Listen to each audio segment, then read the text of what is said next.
मीरा, ओ मीरा, चल तो जल्दी से आटा गूंथ दे, मैं फटाफट रोटियां सेक दूंगी। नहीं माँ, मैं नहीं गूंथ पाऊंगी, मैंने मेहंदी लगा ली है हाथ पर। क्या? सुबह सुबह तू फिर मेहंदी लगाकर बैठ गई? बड़ी मक्कार है सच में, काम में मदद ना करनी पड़े इसलिए जब देखो मेहंदी लगाकर बैठ जाती है। चल जल्दी से हाथ धोकर आ मेरे पास, मुझे काम पर जाने के लिए देर हो रही है। माँ बस आज कर लो ना, देखो ना मैंने कितनी मेहनत से कितना सुंदर डिजाइन बनाया है। लेकिन जैसे ही उसकी नजर मीरा के हाथों पर पड़ती है, उसका गुस्सा पल भर में गायब हो जाता है। वो मीरा से कहती है, अरे वाह मीरा, तूने तो बड़ी सुंदर मेहंदी लगाई है। हाँ माँ, वो शांति दीदी ने मुझे एक किताब दी थी कल, उसमें बड़े ही सुंदर सुंदर डिजाइन बने हैं, बस उसी में से देखकर लगाई है मैंने। सुंदर है ना? हाँ बहुत सुंदर है। अरे लेकिन मुझे तो, ओफो, फिर लगा लिया ना तूने बातों में, पहले से ही देर हो रही है, ऊपर से तू भी मेहंदी लगाकर महारानी जैसे बैठ गई है। माँ तुम इतना परेशान क्यों होती हो? 1-2 घंटे में जब मेरी मेहंदी सूख जाएगी तो मैं घर के सारे काम कर दूंगी। मीरा की बात मानकर कावेरी काम पर चली जाती है। वो एक बड़ी सोसाइटी के घरों में काम करती थी और इसी काम से कावेरी और मीरा का गुजारा चलता था। कावेरी के पति की कई साल पहले एक सड़क हादसे में मौत हो गई थी।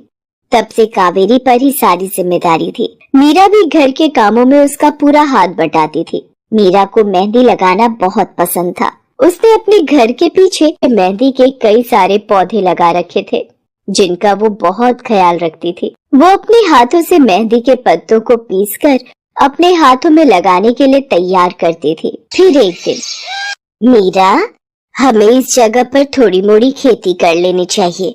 ये मेहंदी के पौधों से कुछ कमाई थोड़ी ही हो रही है, खेती कर लेंगे तो कुछ पैसे ही बन जाएंगे। नहीं माँ, मेरे मेहंदी के पौधों को हाथ भी मत लगाना, बाजार से मेहंदी खरीदने के तो पैसे हैं नहीं हमारे पास, अब इन्हें तो रहने दो। ये कहते हुए मीरा की आंखों में आंसू थे। कावेरी उसके सिर पर हाथ रखते हुए कहती है, मीरा मैं जानती हूँ तुझे मेहंदी लगाना बहुत अच्छा लगता है, लेकिन बेटा अपनी हालत तो तुझे पता ही है ना, मैं कितनी मुश्किल से। माँ सब समझती हूँ मैं, जाओ कर लो जो करना है। इतना कहकर मीरा रोते हुए वहाँ से चली जाती है। कावेरी को उसके लिए बुरा लग रहा था। वो मीरा की मेहंदी के पौधों को कुछ नहीं करती। ऐसे ही कई दिन गुजर जाते हैं। ज्यादा काम करने की वजह से कावेरी की तबीयत खराब रहने लगी। वो बहुत जल्दी जल्दी बीमार पड़ने लगी। तो मीरा ने उससे कहा, माँ तुम रहने दो, तुम्हें बुखार है, रात भर सोई नहीं हो, मैं चली जाती हूँ काम पर। नहीं मीरा, तू कैसे? ना नहीं, मैं ठीक हूँ, मैं जाती हूँ। कावेरी जैसे ही उठकर चलने की कोशिश करती है, अचानक उसे चक्कर आ जाता है। मीरा उसे सहारा देकर बिस्तर पर लिटा देती है और उससे कहती है, बस माँ अब तुम आराम करोगी और काम पर अब से मैं जाऊंगी। कावेरी घर पर रहकर आराम तो कर रही थी, लेकिन वास्तव में उसे अच्छे इलाज की भी जरूरत थी, जिसके लिए पैसे थे नहीं। दूसरी तरफ अब हर रोज मीरा काम पर जाती और लौटकर घर के भी सारे काम उसे ही करने पड़ते थे। इस सब में उसे मेहंदी लगाने का बिल्कुल भी वक्त नहीं मिल पाता था। मीरा, कितने दिन हो गए तूने मेहंदी नहीं लगाई? हाँ माँ, बस मन नहीं कर रहा। अच्छा, मेहंदी लगाने का तेरा मन नहीं? मैं सब जानती हूँ, मैंने बिस्तर पकड़ लिया है और मेरी फूल सी बच्ची पर सारे काम पड़ गए हैं। अब बस बहुत हो गया आराम। मीरा जा, तू जाकर मेहंदी लगा ले, आज मैं जाऊंगी काम पर। नहीं माँ, तुम कहीं नहीं जाओगी, मैं कर लूंगी सब, और मैं सच बोल रही हूँ, मैं बड़ी हो गई हूँ, मेहंदी मेहंदी का मुझे शौक नहीं। इतना कहकर मीरा काम पर जाने के लिए घर से निकल जाती है। कावेरी की आंखों में आंसू आ जाते हैं। मीरा सोसाइटी के कई घरों में काम करती थी। उन्हीं में से एक घर आरती का भी था। उसके घर पर तीज का त्योहार बड़े धूमधाम से मनाया जाता था। तीज की तैयारियों में मीरा भी मदद कर रही थी। इसी बीच, अरे ऐसे कैसे? मैंने सारे रिश्तेदारों को बुला लिया है, मेरी सारी फ्रेंड्स भी आने वाली हैं। मैं क्या कहूँगी उन्हें? फोन पर काफी देर बहस करने के बाद आरती फोन रख देती है। उन्हें उदास देखकर मीरा उससे पूछती है, क्या हुआ मैडम जी, आप कुछ परेशान लग रहे हो? हाँ मीरा, बड़ी मुसीबत हो गई। कल तीज का फंक्शन है, मैंने सबको मेहंदी लगवाने के लिए यहीं बुला लिया है और आखिरी मौके पर ये पार्लर वाली धोखा दे गई। कह रही है कल नहीं आ पाएगी। अब क्या होगा? इतनी जल्दी कौन तैयार होगा सबको मेहंदी लगाने के लिए?